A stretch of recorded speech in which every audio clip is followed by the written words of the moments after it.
Whiskey. Uh-huh. Tim Hager. 2 scrubbing brushes. Another pint.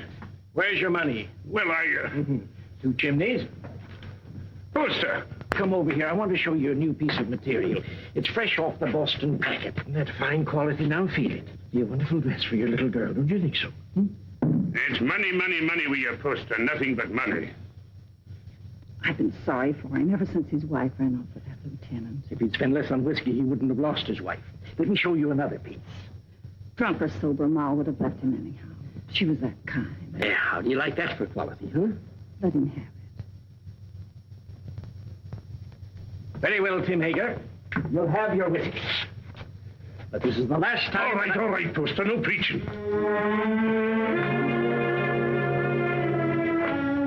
It's his little girl I feel sorry for. Poor little Jenny Hager. Faster, faster! Can't you swim any faster?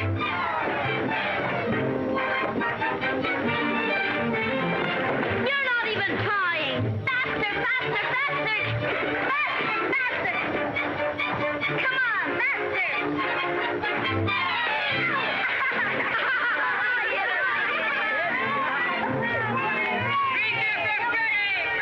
Jenny Hager, you made me lose! You always blame it on something. I hate losers.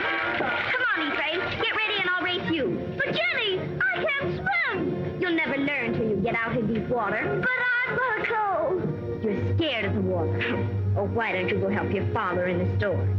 Measure out coffee and count wormy apples. You're no good down here. Go on, Ephraim. You can't swim till you try. Go ahead, Ephraim. He'll drown. I'm scared. Let's pull him out. No. No. He's scared to death. Jenny, he'll drown. Who cares?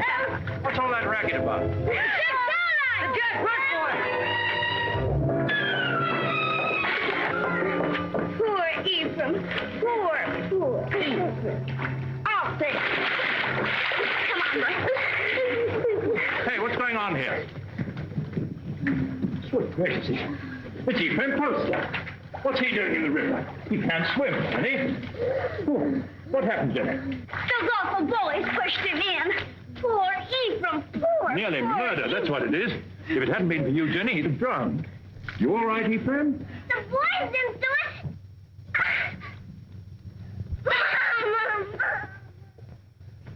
There we are. Ah, Tim, just in time. Huh? This little girl of yours is just... Tim Hager. Stumbling drunk in the middle of the day. You ought to be looking after you, Jenny, not going from tavern to tavern like... I've no wife to care for either of us now.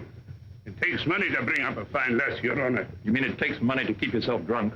Papa, let Jenny come to boarding school with me. Would you like to come to boarding school with me, Jenny? Would you? Boarding school? Yes. I like that. I can't send you to boarding school, but you could come live at the house and earn your keep, I guess. Help in the kitchen and run errands for Mrs. Saladine. No. If I can't go to boarding school with Meg, I'll stay with my father. All right. He is your father, at least in the eyes of the law. Now, you look after that girl of yours, Tim Hager, and stop being a disgrace to Bangor. Thank you, Your Honor. Drive on. Hurry on, Poster. We'll take you to your father's store. That tight-fisted, sour-blooded old skinflint. You might be better off with Mrs. Saladine, Jenny. Not in Mrs. Saladine's kitchen. I've no money to bring you up properly. Never mind. Before long, we'll have everything. Houses and carriages, horses and kitchen maids. All those things, my lass, you're a wee bit young. Just as soon as I grow up, we'll have everything we want. Because I'm going to be beautiful. Empty. Beautiful.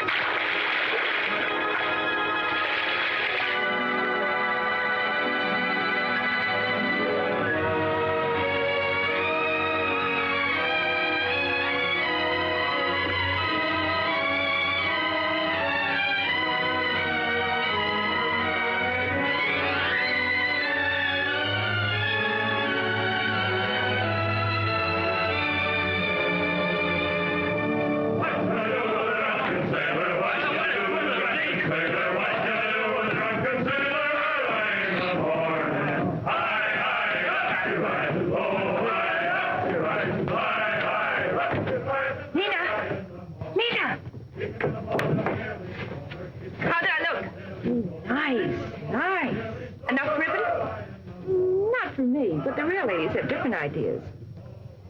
Get some more color in your cheeks. And bite your lips whenever no one's looking.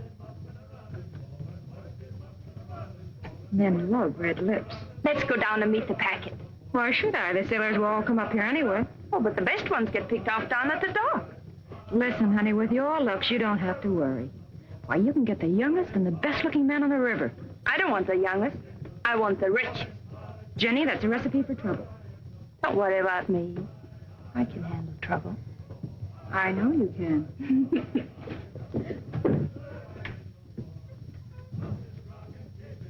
Whiskey. All right, Mr. Hager, but you needn't holler. Someone might hear you out in the street. Who, for instance? Jenny, for instance. Yeah.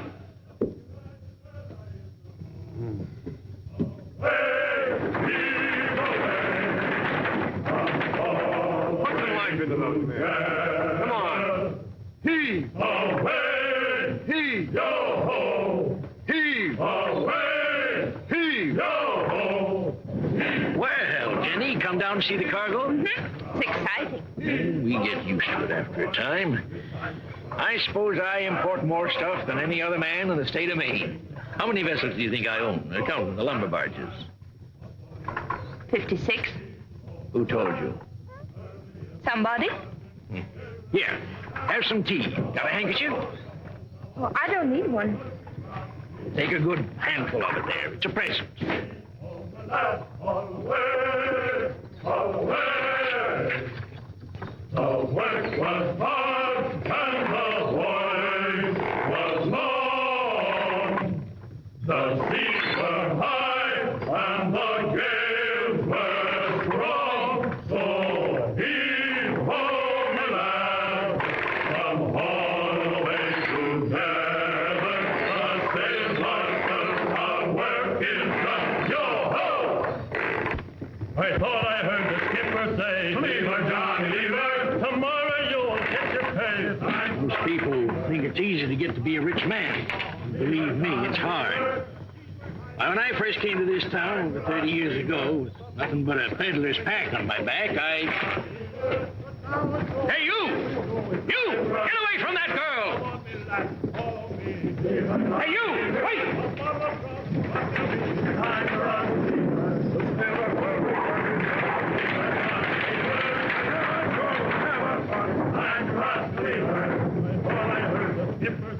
Lever, Johnny, lever. Tomorrow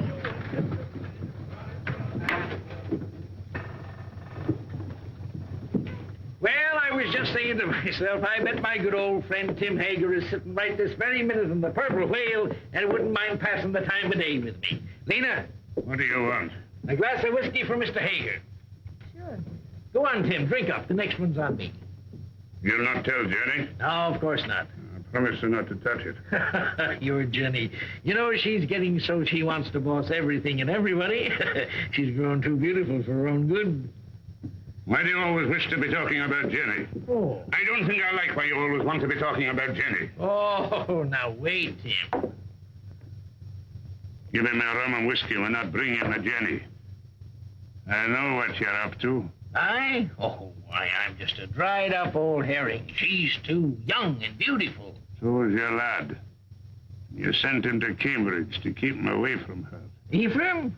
Why, he's too shy and scared of her. She's full of spirit. She's for somebody like that first mate. What first mate? Why, What first mate? why, Lewis. My first aboard the Gadfly. He's as handsome as the old Nick, that boy. When I saw him and your Jenny walking away just now, I said to myself, there's a youngster who knows his way about with the women. Where you going? Home.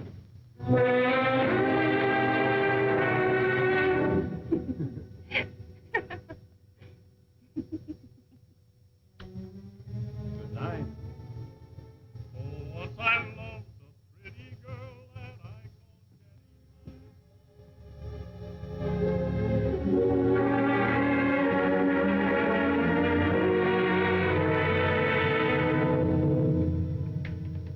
You're like your mother. A wanton. That's what you are. Just like your mother. You'd like to keep me here forever, wouldn't you? Well, you couldn't hold Mother and you won't hold me. But I will, Jenny. No. This isn't the life I was born for. Men like me. And it's the men who have the money in this world. When a proper man comes along. You take him walking in the dark and kill him, most likely.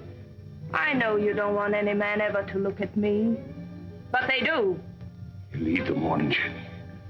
It's so easy for you to turn a man's head. Not with you at my elbow all the time. There've been dozens of proper men ready to take me out of this trap. But will you ever let me go?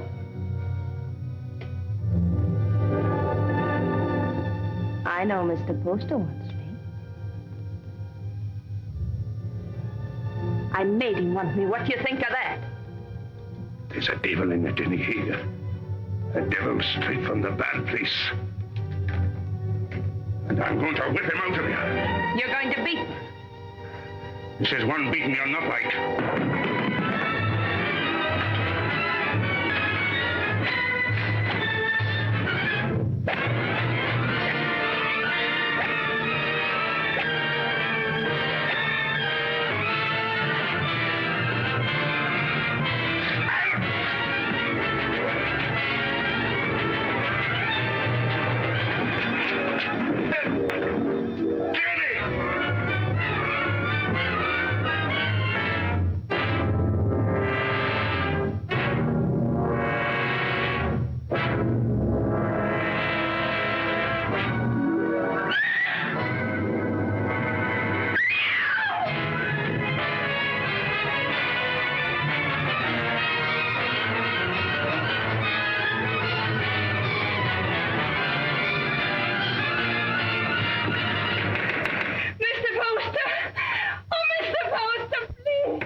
Don't let him in. Don't let him get me. He'll kill me, Mr. Poster. What is it, Jenny girl? Who's after you? Father took after me with a whip. Splendid promise, Mr. Poster. Come help her, Mrs. Hollis. There now, Jenny. Don't worry. Everything's going to be all right. You bathe her and rub some butter on them bruises and put her in my bed. Oh, that Tim Hager, he ought to be birched. That would take 6 men to do it. He's big, Mrs. Hollis, but no bigger than righteousness. If the town don't birch him, he'll be birched by the Lord. You showed good sense, Jenny, in coming to me. I'll do this. You stay outside. Oh, there now. If you keep on crying, your face will be all swole up tomorrow. And that's no way for a pretty face to be. He held me with one hand so that I couldn't move. Something you wanted?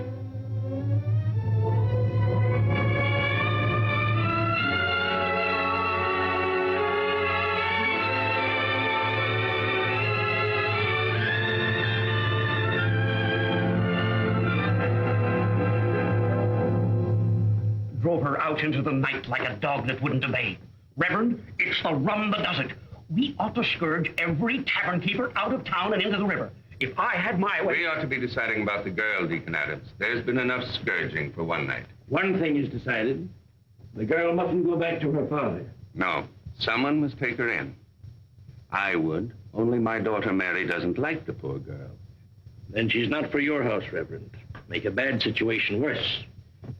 I guess we could use her to clean and maybe help in the kitchen. But a young girl eats like a man. It's more than victuals, Deacon Adams. Your wife has all the understanding in her heart that a man could ask. But Jenny's of marriageable age. Yes, that's bad. And yet we can't turn her loose on the town's charity. She needs a home. Well, yours is fairly empty. Oh, no. Leave me out of it. It wouldn't be suitable for me to take her into my house. And I have no wife. You have a housekeeper. A very respectable woman. But she might leave me, and I'm not able to get another. We'd have a scandal in the town. Aye. No. Marriage is the only answer. And the answer to that is a younger man. What about your son Ephraim? They used to be so much together. Oh, he's a schoolboy, frittering away his time at college. She needs a responsible man. Well, there must be someone. A pretty girl always has a lot of friends. What good are friends? Most of them no older than her. It's our duty to find her a good home, an honorable name, regardless of the man's age. And it should be somebody with money. And by that description, Mr. Poster, you've named yourself. Oh, no. She turned first of all to you, Isaiah.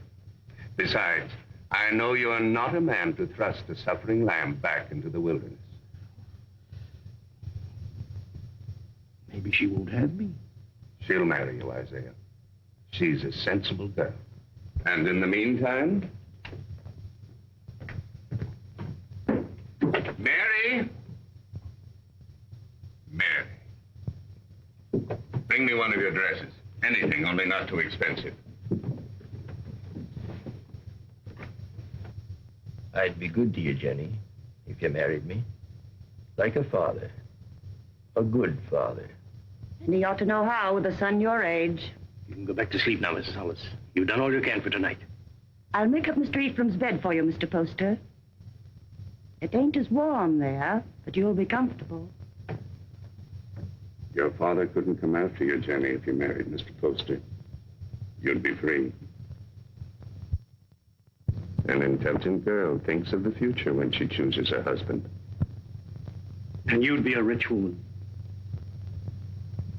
It's for you to decide.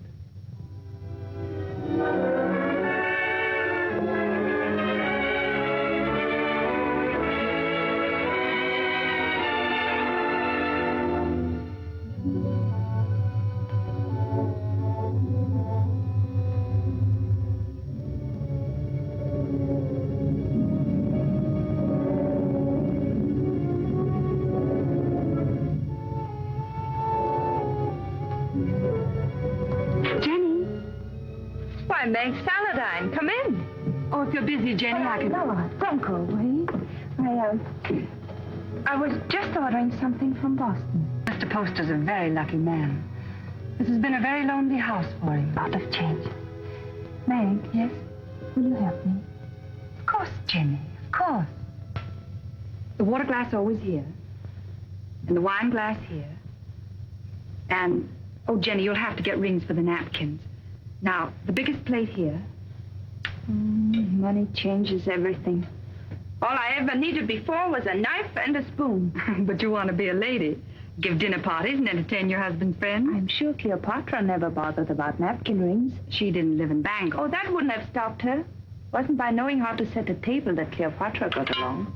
Oh, Jenny. Every time I say something true about men and women, you say Jenny. Why does a proper lady have to be embarrassed about plain talk?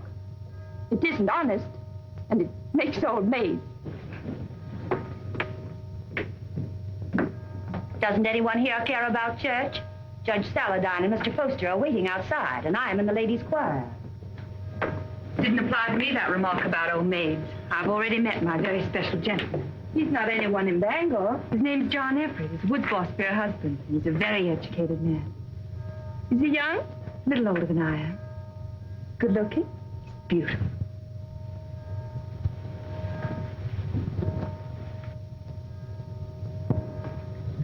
Why don't you marry him?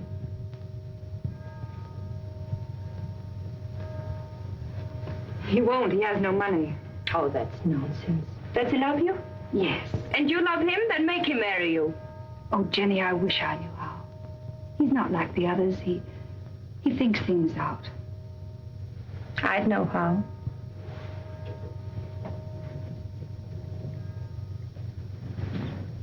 I wouldn't give him a chance to think.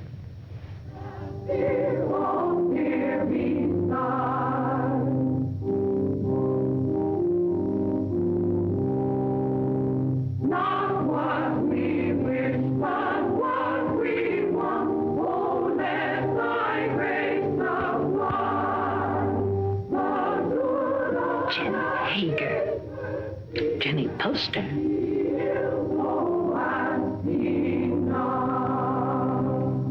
Before me sit the wealthiest families in Bangor. I've seen them before in the privacy of their homes and in their offices. When I came to them to ask for money to enlarge this church, they gave me not enough to erect a temple of branches on a hillside. And so again today, in the house of God, as they sit here with their consciences, I ask them now to pledge funds to enlarge this church. I cannot ask of the poor, but I can ask the wealthy. And the poor shall know the names of those who do not give. Mr. Poster.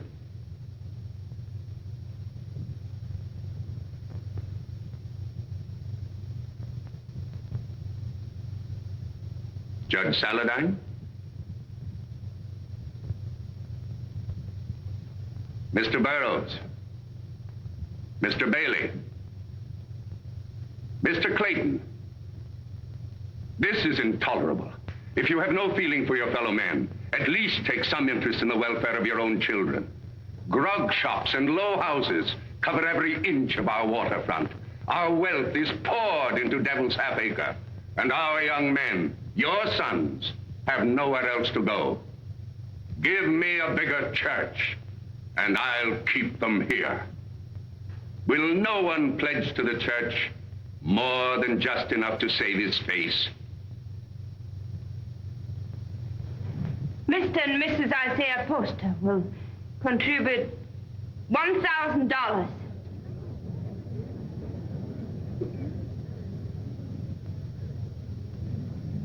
If the men of Bangor won't give to the church, the women will. Mr. and Mrs. Partridge pledge $500.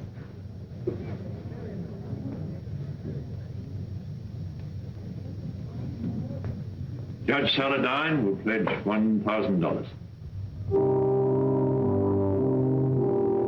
Jenny, I want you to go on working for the church. A church can endure only upon deeds and not lip service.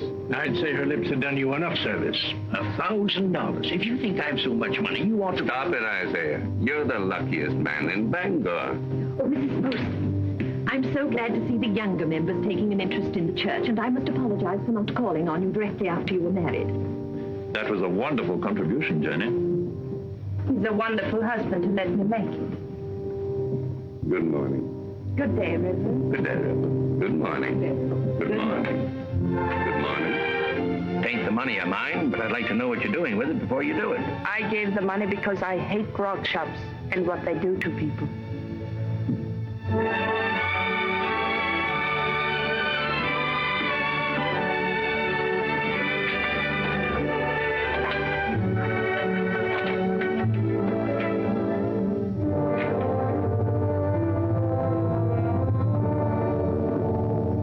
How are you, Father? Hello, Mother. My name's still Jenny.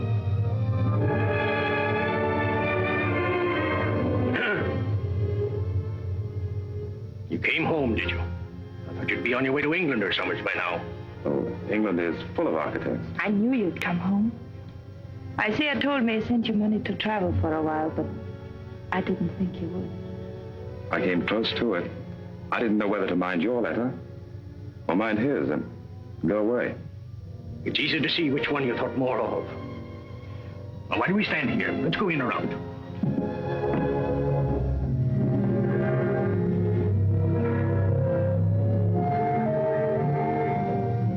And let me do the writing to my son. Mr. Ephraim. My Mr. Ephraim. Why, you've grown as much as you ever will, haven't you? Oh, I'm stunted. I don't know how to bake an apple pie in Cambridge. You'll have one every day if only you'll stay here. He'll stay.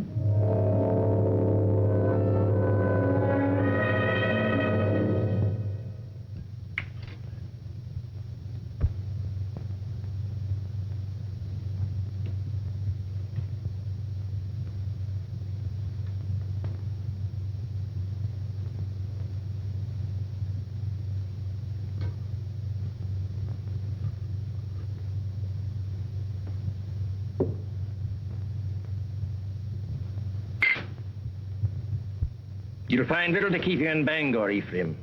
After your fine ways in Cambridge, you'll be hard to please in this town. I thought I'd come home and go to work, sir. Work? Yes. What's your time worth to anybody? What did you ever do but waste it? It wasn't wasted. He's an architect. And a good one, too. How do you know? The same way you know he ain't.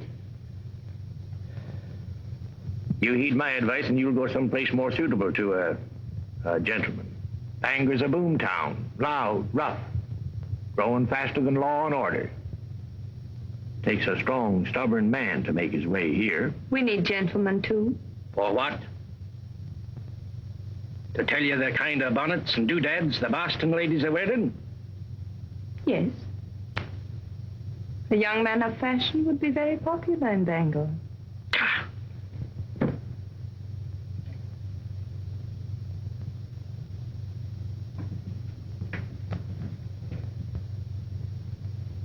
I'll join you later.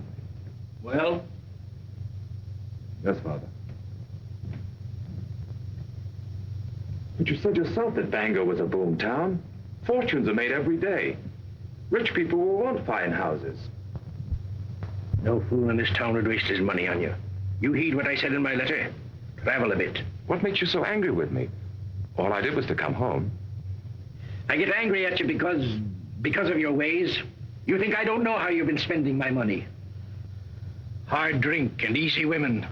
I know your kind. Isaiah, you shouldn't upset your father. I'm sorry. All right, Father, I'll go away. If you really want me to. I don't think he does. You want your son to live at home, don't you, Isaiah?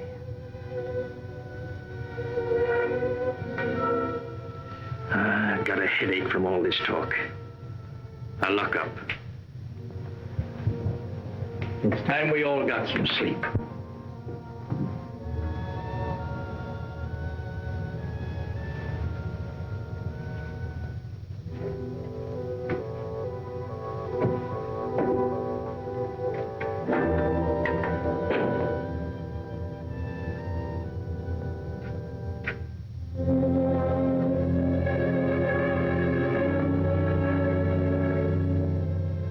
Shall I light you away? Thank you.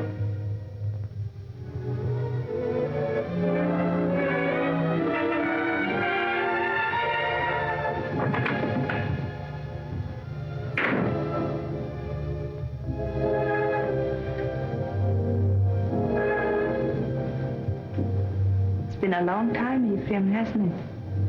A long time, a lot of changes. Did you really like that kind of woman? That kind he spoke about? I'd rather not talk about it, Jenny. I used to see them near our house before I came here. I used to watch them and wonder about them.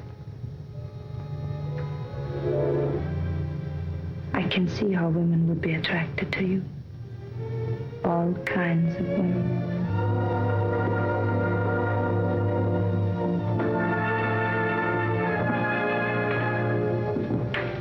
Good night, Ephraim.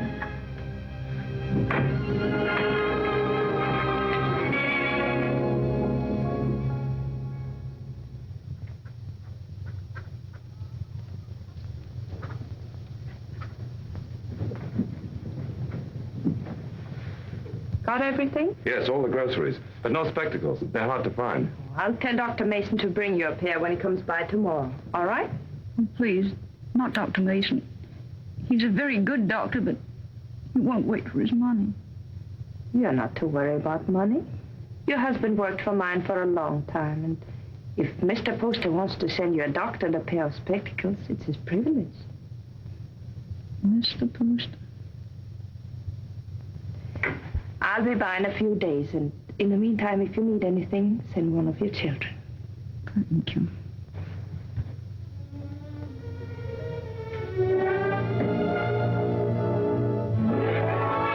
That's the way to hold your place in the town, Ephraim.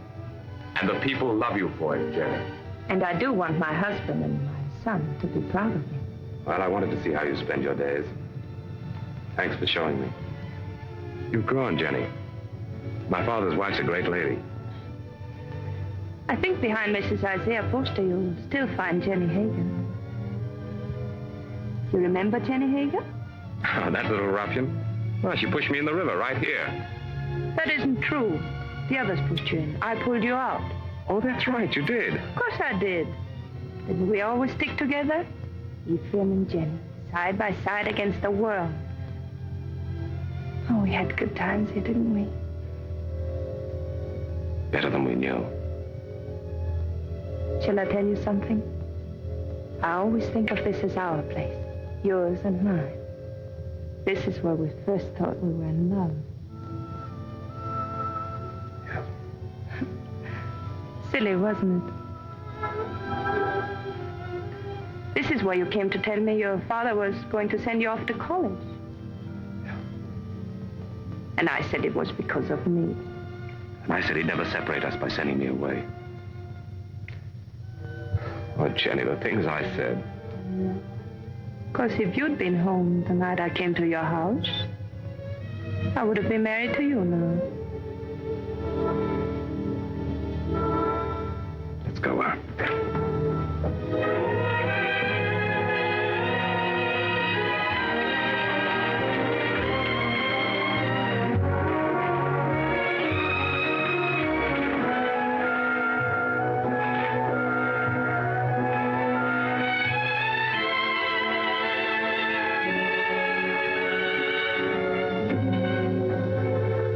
Come into the store and wait on me the way you used to. Another time, Jenny.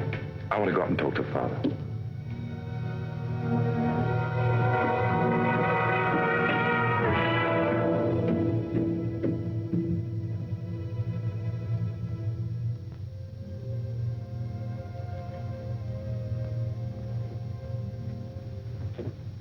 Hello, Father. Be with you.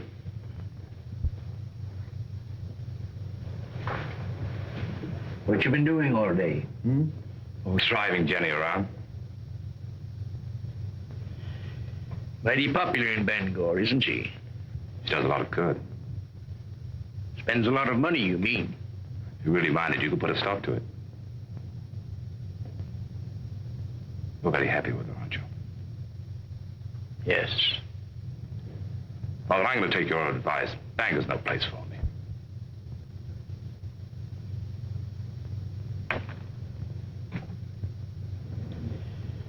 When will you be leaving?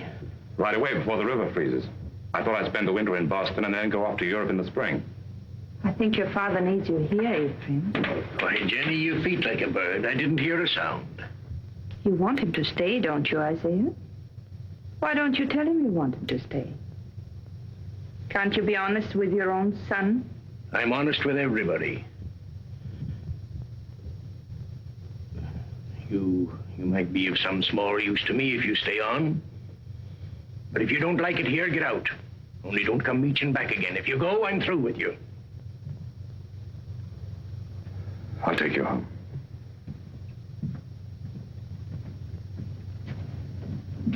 Don't work too hard, Isaiah.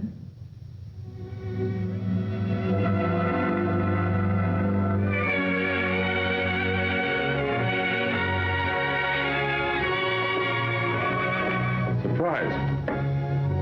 When Bangor's Lady of Mercy goes out to deliver her packages, her sleigh should fit the season. That's a confession you've been thinking of me. Of course I think of you.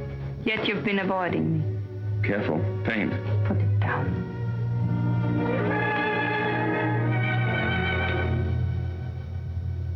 You leave the house early and you come home late. You never walk into a room where I am unless someone else is there. Why? Jenny, we shouldn't be standing out here like this. We might just as well be out on Main Street. Anyone could pass by. They wouldn't think anything wrong of it. You wouldn't. If you weren't thinking of me as you do. Jenny, you're married to my father. And his son loves me. He's been so good to both of us. His son has always loved me. I should have gone away. But you couldn't. Because you love me. Yes, I've loved you since before I knew the meaning of the word. The day I came home, the time you kissed me. The moment I said I'd stay here, I've loved you and loved you and loved you. Jenny! Jenny!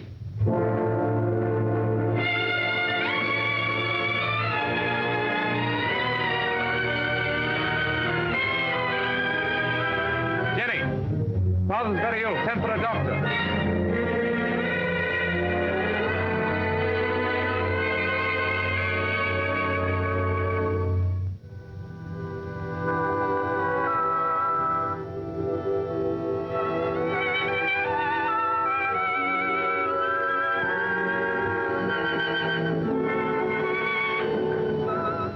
Jenny. Yes, Isaiah, I'm here.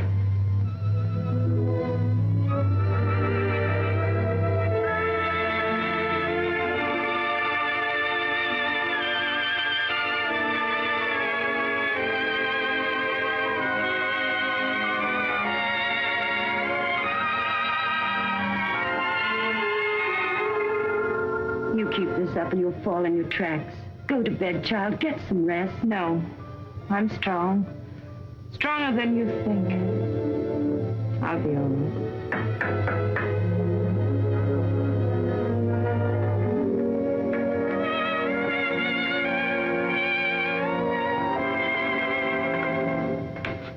How is he? Just the same, sir. Is there any possibility of speaking with him, Jenny? There's trouble in town. Dr. Mason says warm weather might bring him around. But that's a long way. We're at our wits' end. There are too many people in town, too much idleness. Did you hear the shooting last night?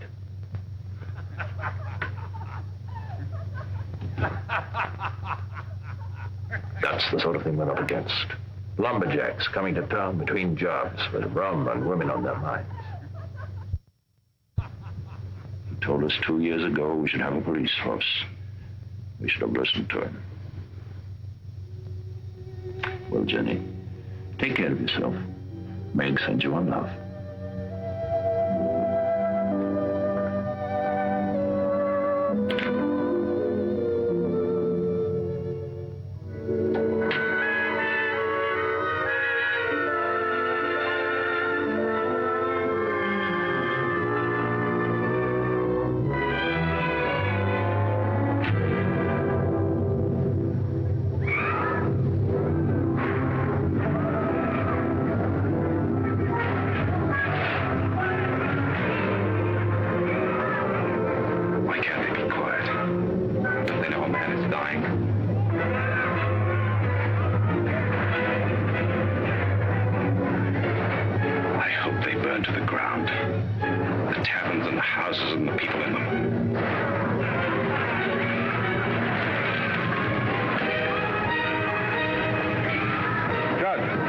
Saladine.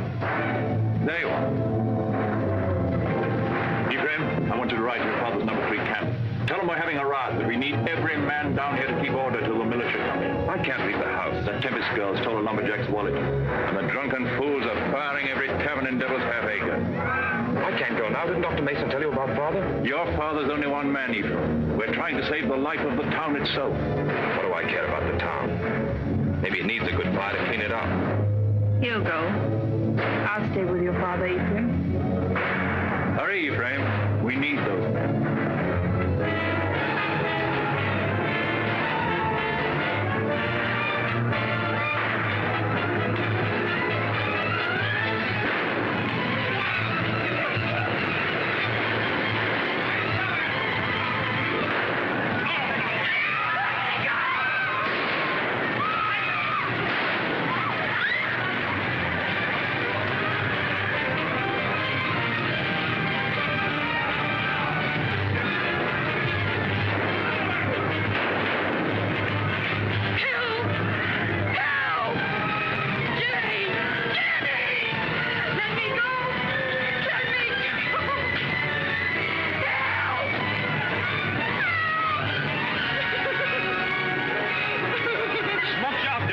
my money? I didn't take it. I didn't take it. Where's my money? Let's give her a band. That'll lose that tongue. Let her go.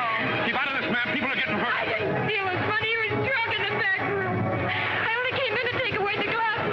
Anyone might have been there before me. It has to be mighty fast to get in a man's pockets before you. $100 a hole when there's work. I say dip her in the river. Come on, what you do with it? Oh, Jenny, let her go.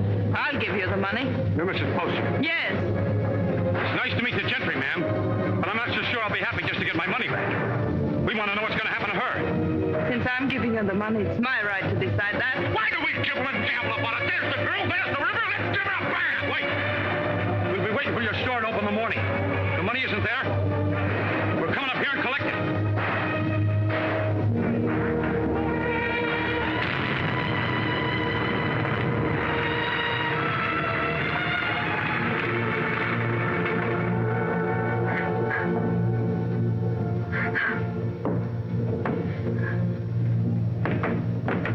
They're crazy with drink, Jenny. Burning and shooting and stabbing. I didn't take that money. Why, the town's so full of thieves and pickpockets, it could have been anyone. They were going to tar and feather me and hid upstairs under the rafters and burn the place to the ground.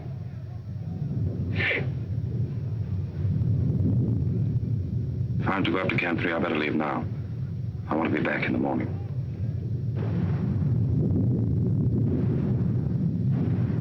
Oh, Jenny, what am I going to do now?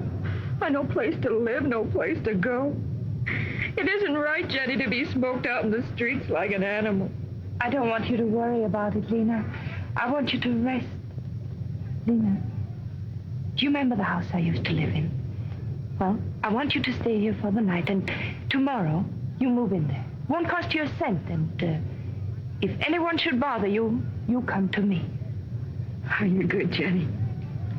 That's why you come up in the world. That's what I tell everybody about you.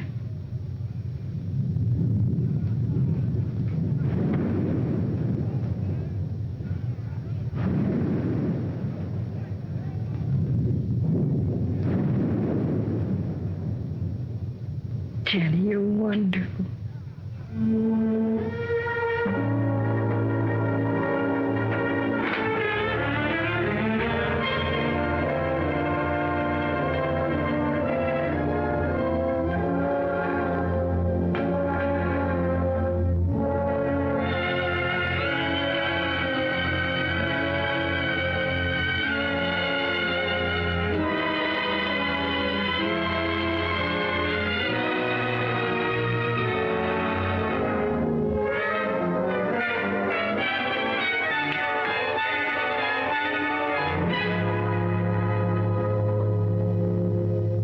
Are you going to take the carriage or the brown mare?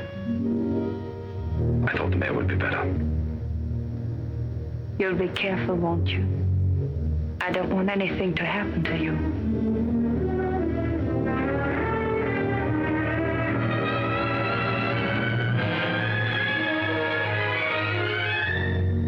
Poster? Oh, Mrs. Poster?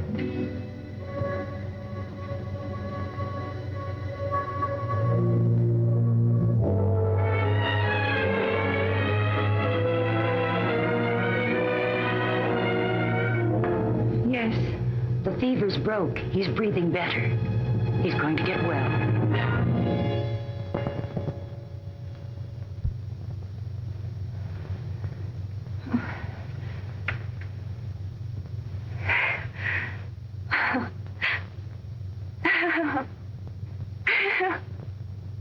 Jenny, my poor child.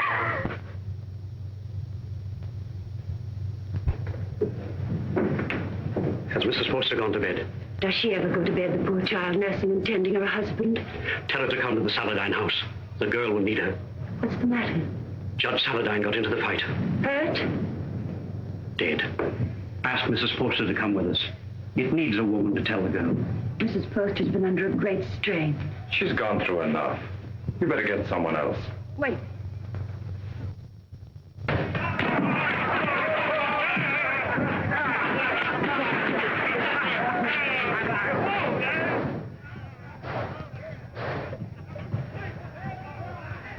What's the matter? Squeamish?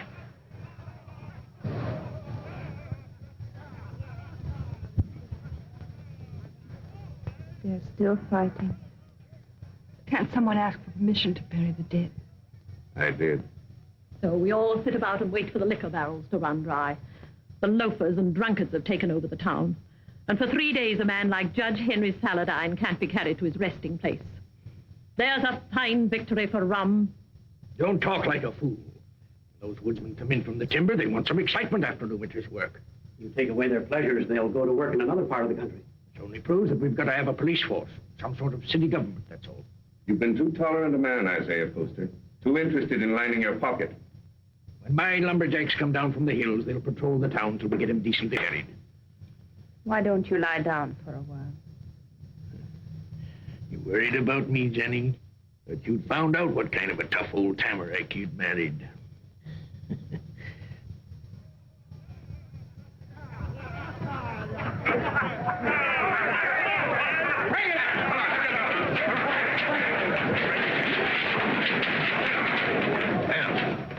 We can start the funeral. What I said still goes. Get a little law and order in the town, and the grog shops can stay. Good for business. Where are you going? Those are my boys. Going to give them orders.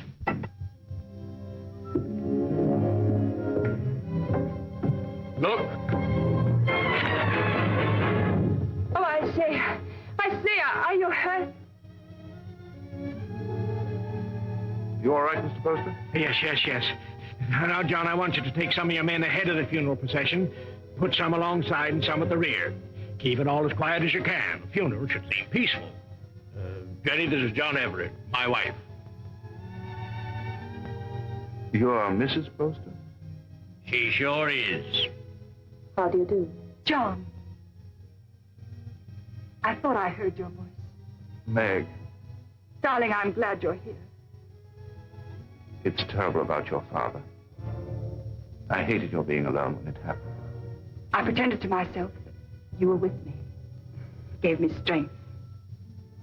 But if we don't have the funeral soon, I'm afraid I'm going to break down. Reverend, we can start now. I'll tell the others. There'll be no more trouble. Now John's here. Meg, you'll come to our house this evening. You'll be with us, won't you? Thank you.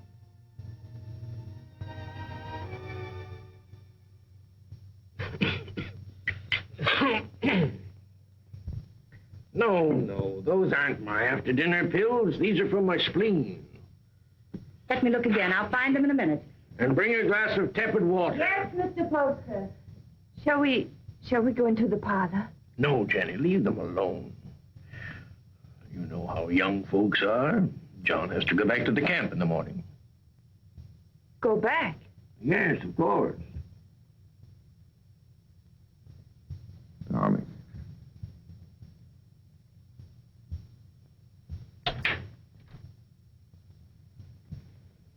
Our lovebirds have closed the door. The pills, Mr. Poster. And the tepid water. Thank you. Huh? Why must you send him back when he's the only man who can keep order? Because I need him up at the camp. He's a woods boss, not a policeman. Of course, if your business means more to you than the safety of your home and family. Jenny, he's got to get that timber cut. That's all there's to it. I'm sorry we were so long, Jenny. I thought you and Mr. Poster would come in. I wanted you to be alone. Surely you can stay in Bangor a few days. I'd like to. She needs you.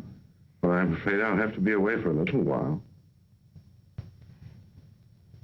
She won't be alone. I'll take care of her. Till you come back. Thank you. That's very good of you. I don't want your father to trade these for whiskey. They're for you and your sisters. Mother said to say thank you and God bless you. I think you ought to go around to the kitchen and thank Mrs. Hollis. After all, she feeds the chickens. And there's room in the basket for a slice of pie. Would you like a ride in my carriage, Jacob? I can drop you off on the way home. As soon as I get the pie.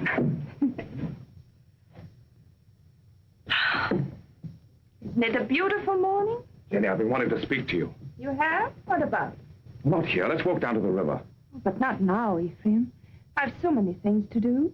Jenny, why isn't it possible for me to have a minute alone with you? But we're alone now. It's not my idea of privacy. Mrs. Hollis in the kitchen, father home every day, Meg following you about. I'm sorry. That's a very short answer, Jenny. What is it? Have you seen somebody else?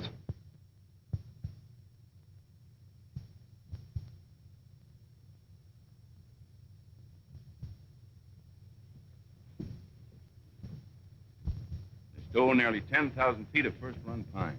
Where? Upper Big Bend. And there's not a trace of who did it.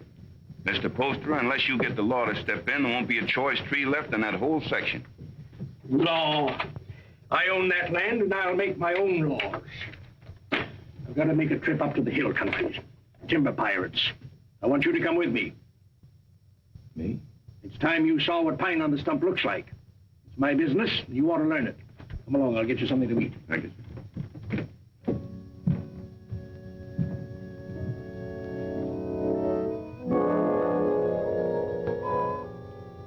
Jenny, What are you waiting for?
I can't see why he insists on my going.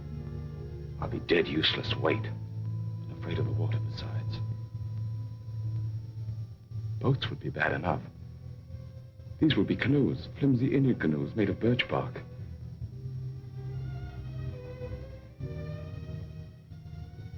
Jenny, I can't admit to him that I'm frightened. Tell him not to take me along or not to go at all.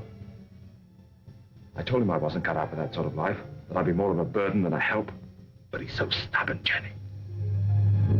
How long must he live, Ephraim?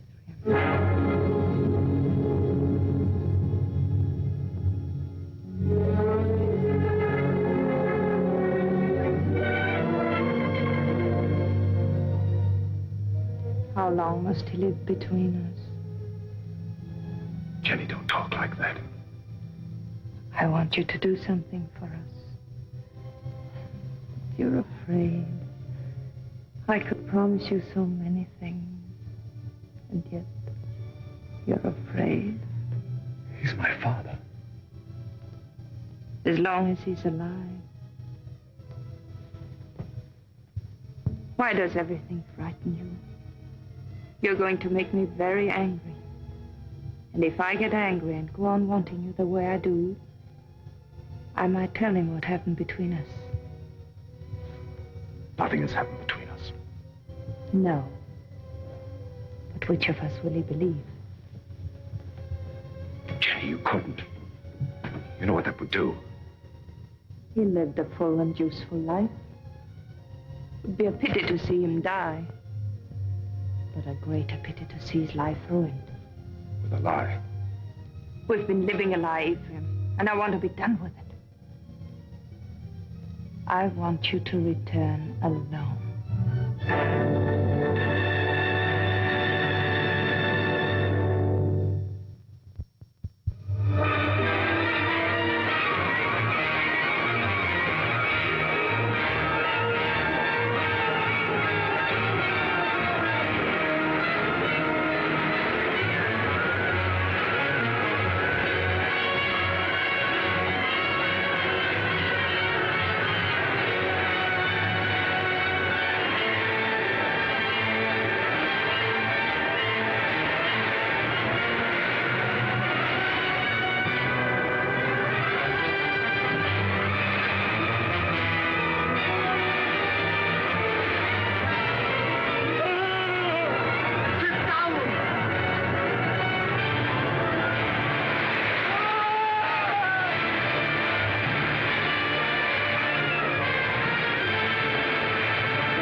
beginning to think you'd never get here.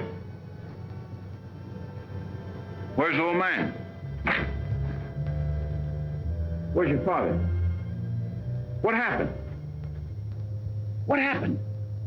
You make old man die. Now, we go through swift water. Be afraid. We stand up in canoe. And the canoe turned over. Mr. Poster was too weak to swim. They fought to see which one would get that bailing bucket. I guess you can see who won. He's dead? I guess he is, man. Where's his body? Must have settled in the quiet water further down. I'm sorry, but we hunted all we could. I'm sure you did. That's the whole of it. Except what Mr. Poster here can tell you. If they hear of anything, they'll let you know. Thank you. Jenny, believe me, it wasn't my fault. I was afraid. You know how afraid I am of the water. You can't come into this house, you wretched coward. You killed your father.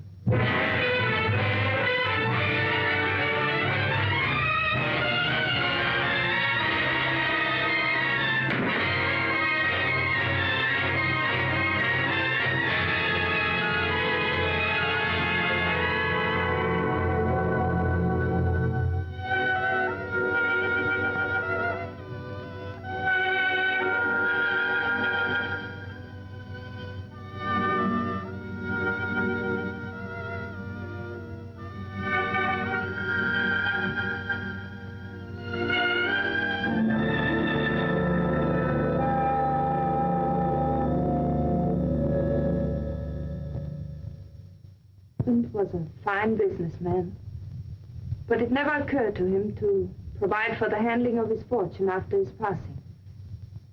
Well, there'll be no cold, unfriendly bang telling my woods bosses what to do. No disrespect intended, Mrs. Poster, but it's a man's world we live in up in the woods, and we don't rightly see how a woman fits in. Duncan's right. Right there. You'll go right on living in your world without interference. I'll own the properties. You'll take your orders from your superintendent, John Everett. That's fine. That's fine. That's a great honor, Mrs. Poster, but My husband would have selected you, so I'll do it in his place. Thank you for helping me, gentlemen. This will be the first time I ever worked for a woman. Down in there.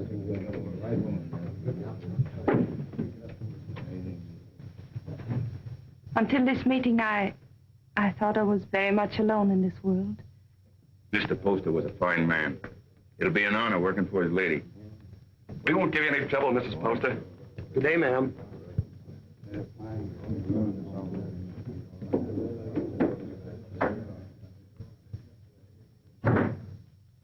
This is a wonderful thing you've done for me, Mrs. Poster. Have you any objections to working for a woman? Well, that depends on the woman. It'll be like managing a kingdom. Mr. Poster used to think of whole townships as other men think of acres. It really is a kingdom he built up. It's too bad. Too bad there's no heir to take the throne. Yes.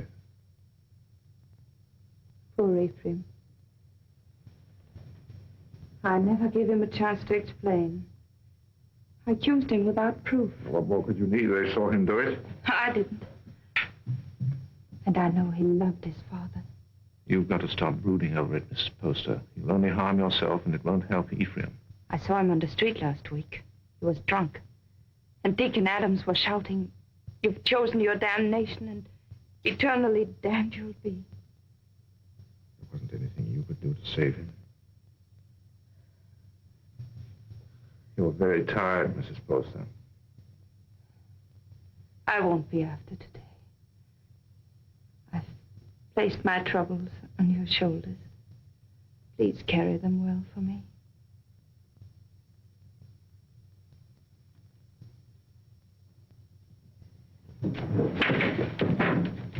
Meg, Jenny spent all morning getting them in order. Don't, Meg. You'll only mix them up more. I was only trying to help. sorry. I didn't mean to shout. You're tired. In every bone, driving timber was nothing to this. You might as well have remained in the woods for all we see of each other. I'm doing my best, Meg, but the work takes up all of my time. I know. I wasn't criticizing. I was just wishing that... What? John. Yeah? I'm lonesome. John? I'll see you tonight. Dinner? That's a promise. Meg, I haven't seen you for days. Food for a hard-working man. Ah, that's nice. And a cup of tea for both of us. You'll have some, Meg, won't you? There isn't enough for the three. I'll give up mine. The accounts receivable are all mixed up. I had them in order, but then the wind came in. Oh, later. You haven't eaten since morning. Meg, your man doesn't take care of himself. You better do it for him, or there won't be anything left of him to marry. John, there's a rumor that it comes steamboats. Is that going to affect us? Not while water freezes, because then steam's no better than sails. But steam trains, Jenny. Just think. There'll be one to Old Town, And one maybe to Holton. And definitely one coming this way from Augusta. and we can load our wood right on our own trains and get into market weeks before the ice breaks. We'll outsmart everyone in the business. There'll be no stopping us once we get started. Jenny, you'll be the richest woman in New England. Then we'll have to make you the richest man. What's happened to Meg? Meg?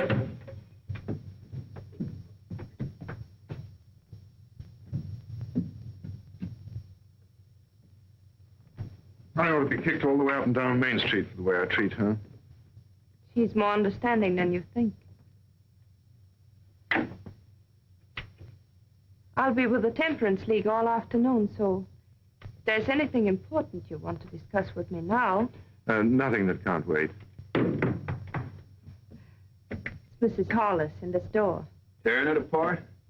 No, she wants me to drive her home. Working again tonight? I'm having dinner with Meg. Good. Take better care of her, John. You do neglect her. Goodbye. Bye.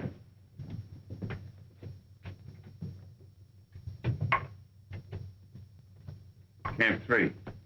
Thank you. She's a wonderful woman.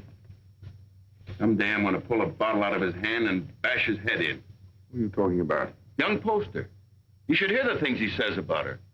Has he been talking about her? Why, that drunken little... I've seen her nearly sick with worry over what he's doing to himself. Find out where he stays. I want to see him.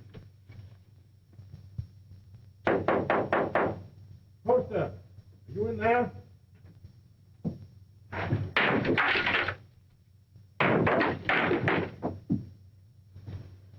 Huh.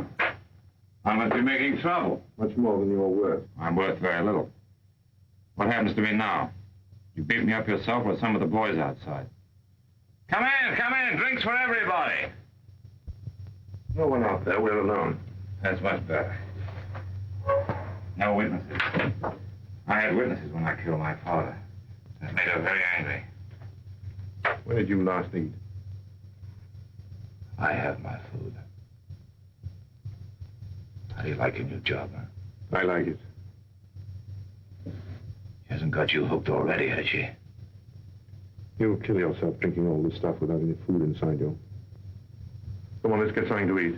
You're doing me out of my dinner. She doesn't know I'm here, and she didn't tell me anything. That's a lie. No one does anything unless she's back of it. I knew what was going to happen. I was afraid of her. I wanted to leave. She didn't have to worry about that. I wasn't man enough to run away. You in love with her? I happen to be engaged to someone else. What difference does that make? Jenny was married to my father. She told me one night she'd marry me if he died. You don't believe a word I say, do you? Well, like everybody, no one will believe me. Go on talking. The night before we were due to start, she made love to me till I was nearly crazy. You don't believe that either, but it's the truth. I've always been scared of the water. Even when I was a little boy. Jenny knew that. I was scared in the canoe on the trip, and I couldn't eat or sleep anyway from thinking of her. I only remember being in the water with a bailing bucket holding me up, and somebody grabbed for it. I beat him off till he sank and drowned. I didn't know who he was.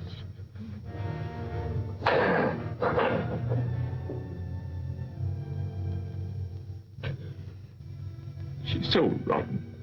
You've got to believe me. She's not even a human being. Maybe I did know who he was. I guess I did.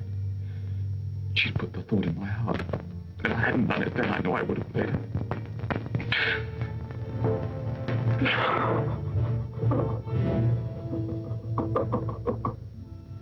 I don't know what you're talking about. You didn't make him love you? But of course I did. He was my husband's son. I wanted him to love me. That isn't what he meant. Was he sober when he told you that? Jenny, don't you think I know when a man is lying? Before he talks very much more, you better prove that you had nothing to do with him. Prove? To whom? To the town. The town. Is that what you want? Come back with me to his shack. I want you to face him. Now. But...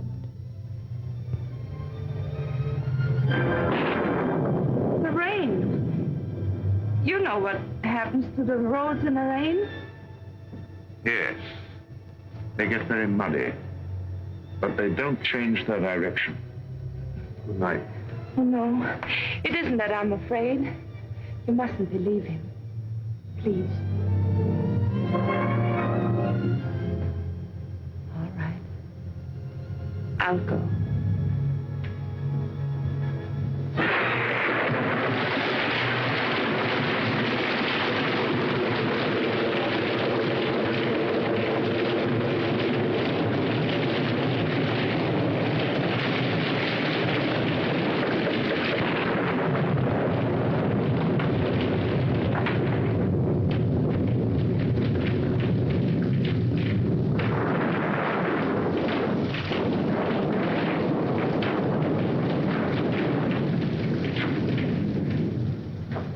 Can't have gone far in this rain.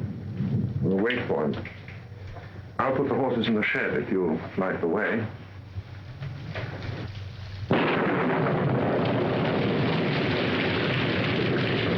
See if the shelter's clear.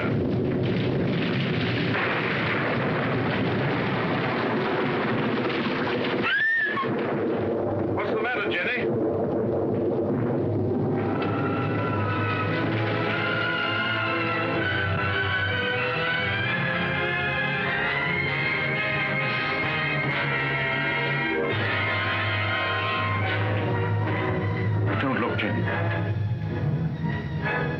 I did that.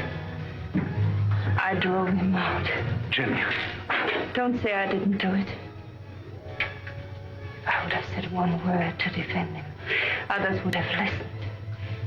I killed him. Didn't I? Jenny, please.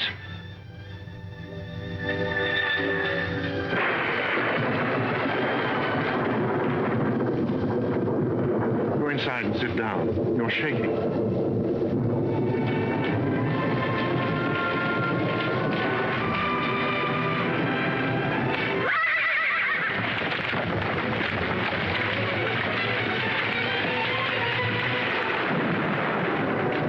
What was it? What happened? They were frightened.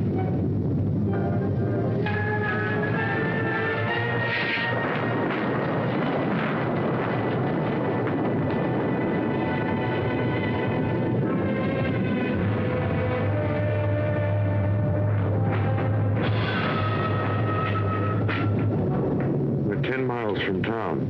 We'll have to walk.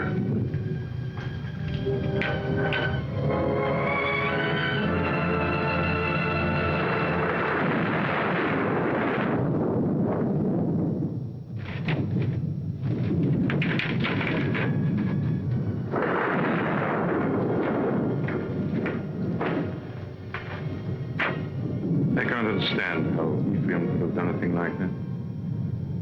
It isn't atonement, it's running away. And you can't run away from the hereafter. It's not Ephraim who's upsetting you. It's because you're here with me. Well, aren't you worried about your reputation? It's a small thing to worry about. After that, You better try to sleep.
They were about 2 miles down the road, standing under a tree and waiting for me.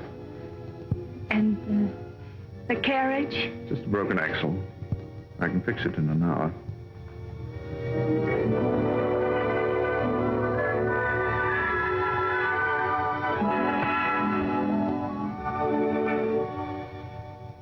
Jenny, what about Meg?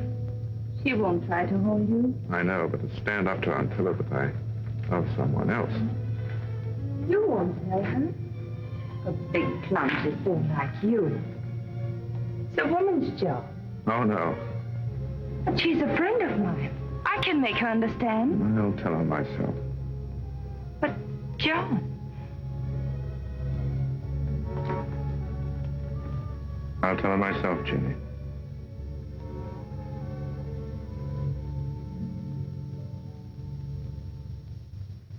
It must have been the storm. That's the only way I can explain it.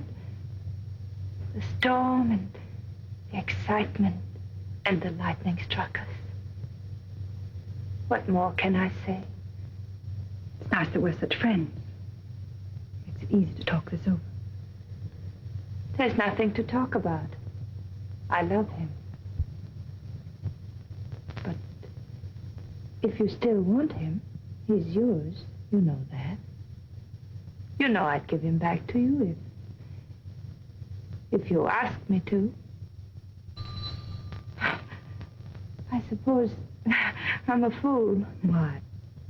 I should have realized that when he said he loved me, he must have said the same thing to you just the day before. No, he didn't. He never said those words to me. I thought it was because he was shy.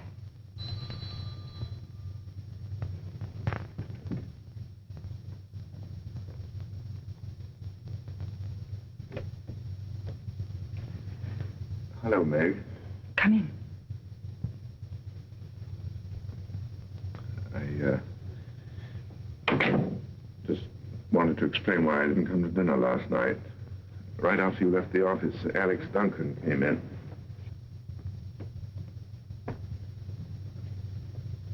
Jenny, I told you I wanted to explain this to her myself. I didn't think you should. I'll be waiting for you outside.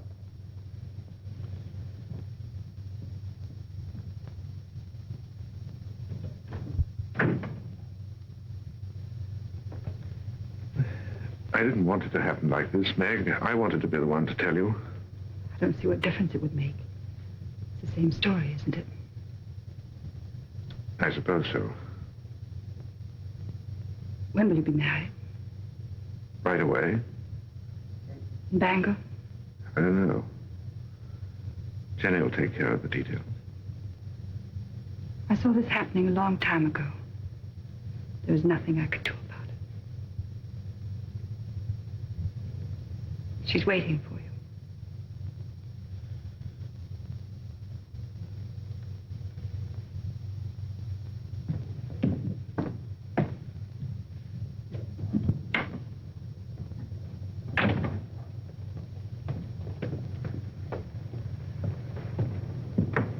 Jenny, how could you do a thing like that?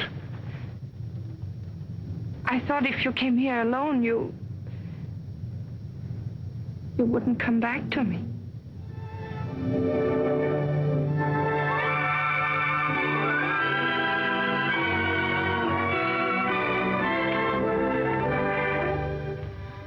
My dear son, I wanted to be with you this Christmas, to see you again, and to meet your wife.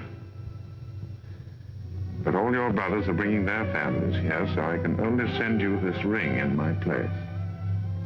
It was given to me by your grandmother to be passed on to the wife of my eldest son, and I know Jenny will care enough about it to do the same. Will you? What if we only have daughters? We'll have sons. I have made up my mind. What else does your mother say? She talks about my brothers and how deep the snow is, and then she says, "A Merry Christmas to you both, my dears. The Lord bless you, Jenny, and make you fruitful. My arms ache for John's first boy." Your mother must be a wonderful woman. I hope that someday you'll say I'm just like her. Well, that won't be easy. Mother had 9 sons. What a lot of boys running about the house. Must have been very uncomfortable for her. Oh, she loved it. She would have been uncomfortable with a small family. The Everetts run the numbers. Tell me about your brothers. Are they all tall and handsome like you? Do they all have pretty wives? Why? Prettier than I am? Vain little peacock. You know there's only one answer to that. Say it. I married the loveliest of them all, and the best. Say, I love you. I love you. Say, we don't need anyone else, ever. Anyone at all. No one.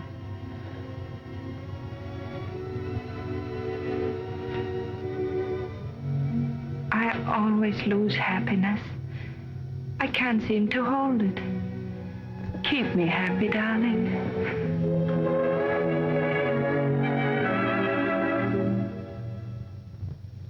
There's no reason why this should happen to you. No reason why it should happen to any woman. Quite often, nature seems to fumble, Mrs. Everett, and doesn't make a person complete. We can't even hope in a year or 2 or ever. Not in my opinion. Of course, you're free to consult with another doctor. I can give you the name of a very fine one in Boston, and I know of another in Philadelphia. I believe you. You mustn't decide, my dear, that the future's altogether dark and empty. You can adopt a child, you know. It should give some release to your normal womanly emotions. I want a child of my own. You won't talk to my husband, will you? I'll tell him myself when I think it's the right time. Of course. You see, he wants children.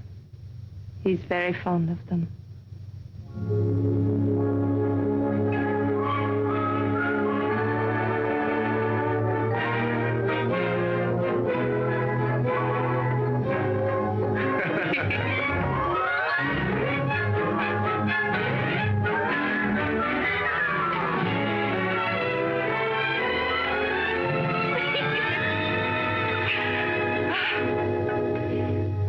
I never knew what love was before you.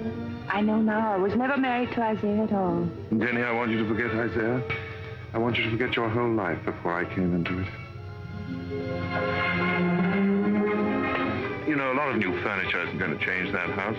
Why do you want to go on living in it? Oh, but it's a good house, John. It'll stand for a long time. At least until we know just where to build another. Well, I'm not finicky about where it'll be. I just think you want to go on living in that old tomb. What do you say, Jenny? Should we start building our own house? But that is our house. It belongs to Isaiah Poster. Let him keep it. Oh, but he's dead and he left it to me. Long him and his son, and it's full to the roof with sorrows. I want to get out of it. I want new rooms and more of them. And for the sake of our children, I want light and air. There are enough rooms now. Which isn't the right house, Jim. It's too close to Devil's Half Acre. It isn't the place to bring up children. There won't be any children. Nonsense. Is it? Ask Dr. Bailey, he'll tell you.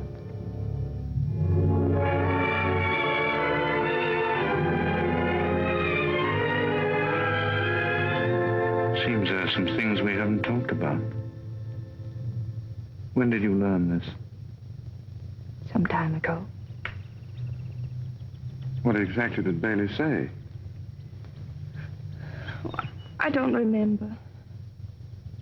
Makes a lot of difference, doesn't it? What do you mean? Between us.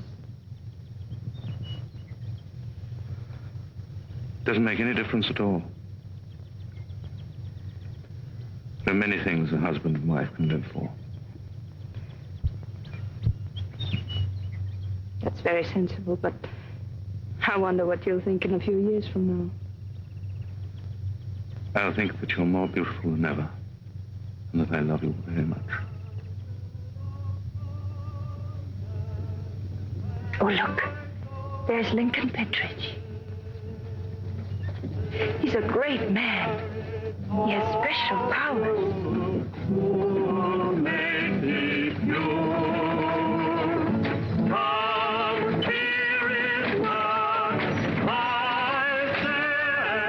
Where was the darkness so great that you thought your sin was hidden?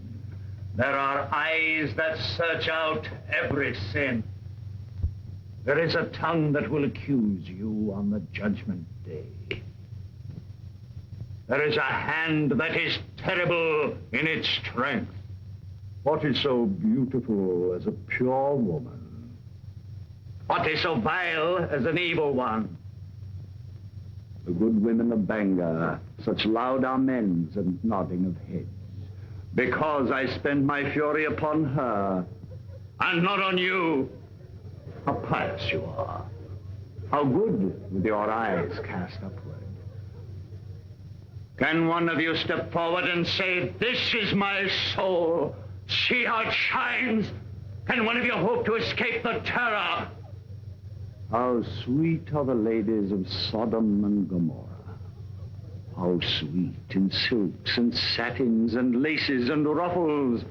Here in the house of God. How costly must be the perfume that will not let you smell brimstone. What great secrets are among you? Who is named Vanity? And who is lust? What woman has put away her husband? Which of you has taken a man from her sister? This is your sister. Come forward and sit with her and be counted. You cannot hide behind your beauty. Your beauty has made you evil, and evil destroys itself. Your soul will become naked. The truth will be revealed. Confess now, while there is yet time. You cannot escape. You can never escape. There will be no sons to mourn for you. No daughters to weep for you. Evil does not propagate itself. It withers in its own fire and is consumed. The lips of a strange woman drip honey. and her mouth is smoother than oil. But her end is bitter as wormwood, sharp as a two-edged sword.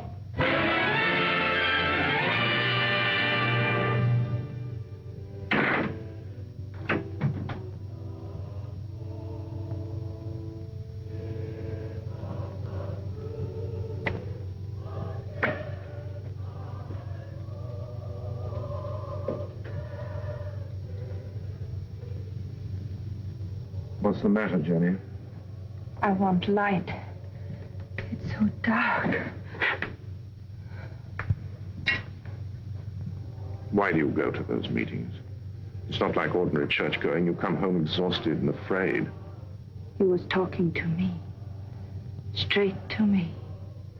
What is it? The pit he talks about isn't down below. It's up here. I don't know why I listen to him. He tries to trap people. Tries to make them admit things that aren't true. He's not any better than the people he talks about. No, he's right. The town is becoming a sinkhole. That horrible man. To say to me what he did. He wasn't talking to you. He was talking to people like Lena. Jenny, I've come to a decision. We're going to put Lena out of your house. No. I don't care what she meant to you when you were a child. I'm talking about what she is now. I don't want you to be connected with her. Why not? In what way is she different from us? Except that she's more honest. She goes out of your house tomorrow. I don't want her sins on your hands. You good, righteous man. You hypocrite. Telling others what they must and must not do while you live in this house with me. Do you know what went on in this room before Ephraim killed his father? Jenny. Do you remember the things he said about me? You said he was drunk and afraid. Of course he was afraid. We're all afraid. There's hell opening under our feet. Jenny. This is where he sat. Sit down, John, and I'll show you how I made him kill his father. Sit down and I'll kiss you the way I kissed him. Why do you look at me like that? Why do you pretend everything he told you was true and you knew it? You knew it!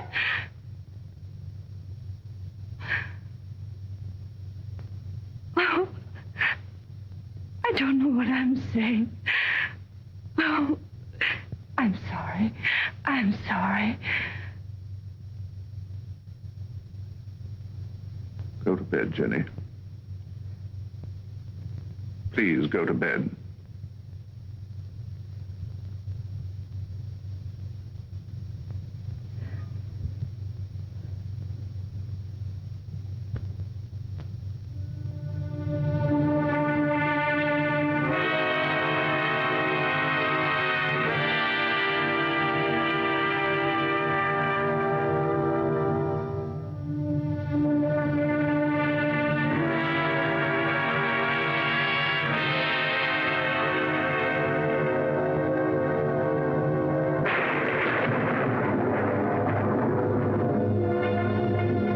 John, is Mrs. Hollis back from church?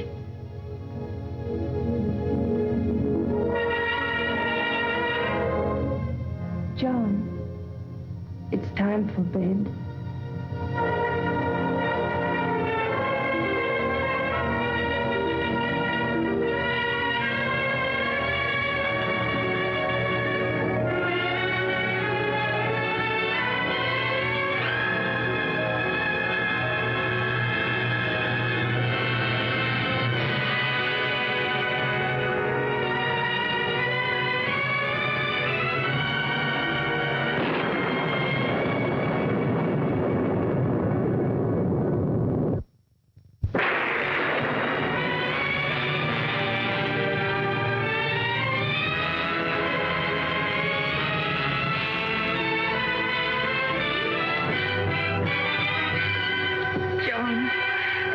Forget what I said. You know I couldn't have done it. I never believed it. I tried not to believe it. Because you love me. You still do. Yes. darling. Don't be unhappy. We know each other now, and that's good. There'll be no more misunderstandings, no more quarrels. Oh, darling, there'll be just the two of us. No, there won't. There'll be three. There'll always be Ephraim.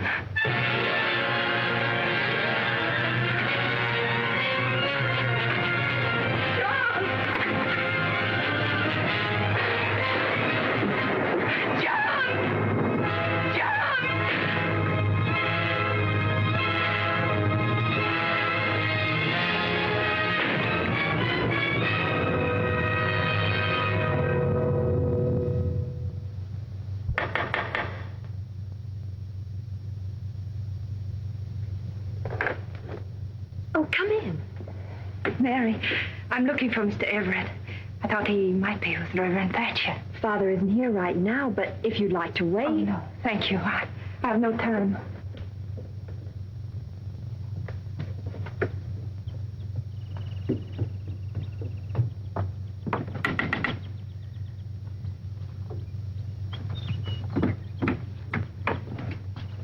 Good morning. Is Miss Saladine home? No, Mrs. Everett. She went out. Has Mr. Everett been here? Oh, no, I haven't seen him. Thank you.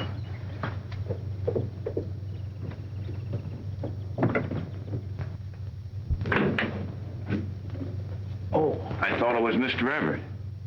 You know where he is? He didn't come in here, ma'am. I slept here last night on account of the rain, and you're the first one in. Mr. Everett tells me you're sending a school teacher up to every camp with more than 2 families. That's a handsome thing to do, ma'am. Guess you're mighty fond of children. Duncan, who did sleep here last night? Was it you or Mr. Everett? Ma'am, I told you. Oh, that's just another one he has. He sometimes... He wore this hat when he brought me home from church last night, and he wore it again when he went out for a walk. Now, why aren't you supposed to tell me where he is? You put me in an awful fix, ma'am. I promised him... Duncan, he isn't well. Couldn't you see that? What good is a promise to a sick man when it keeps his wife from helping him? Is that the trouble with him? I kind of thought he looked funny around the eyes. Where is he? Well, I'm not telling you, mind you, but that'd be the wrong kind of hat to wear up in the pine country. Where in the pine country? Fire watcher's cabin. Indian Hill. When will he be back? I don't know. 2, 3 days, I guess. Said he wanted to go up there and think a while. Oh, I got a loose mouth. That's my trouble. Makes 2 people I told where he is. Who is the other? Miss Saladine. Miss Saladine. Came in here about an hour ago and dug it out of me just like you did. Said she saw him last night alone. Acted like something was wrong. Next time he trusts me with anything, it'll... It was very good of you to come up here, Meg. But there's really nothing you can do to help me. No one can help me but myself. My whole life with Jenny has been the act of running away.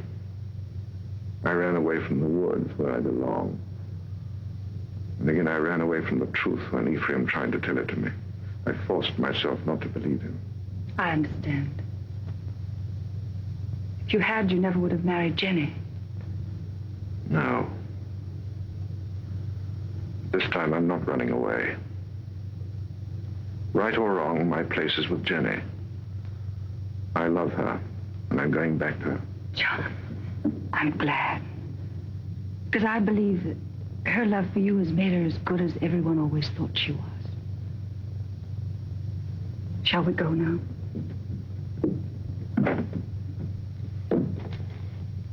Jenny will be anxious.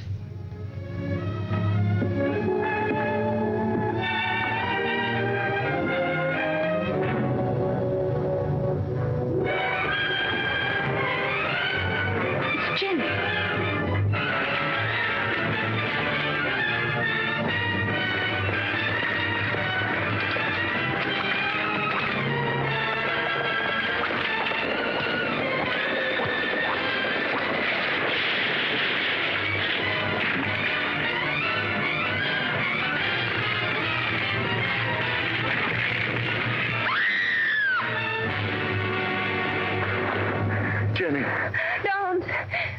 Don't move me. John. Don't talk now. Meg, hurry up and get a doctor. Camp 3.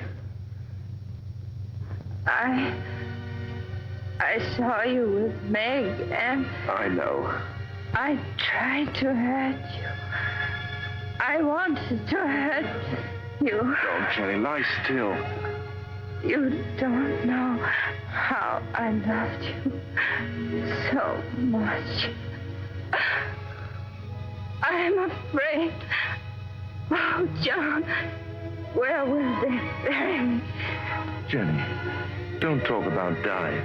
Don't let them bury me with Poster. Or Ephraim, don't let them. Jenny, you're going to be all right. There'll be a doctor along and we'll take you home. I know. They'll bury me with Ephraim. They'll bury me in that house with Ephraim. Jenny, darling, listen to me. Nothing's going to happen to you. Not now or ever. As long as I'm with you. And I'll always be with you. I never went away. You do love me. I love you more than ever. I wanted so many things. I wanted the whole world. But it was really only you. Jenny. Jenny.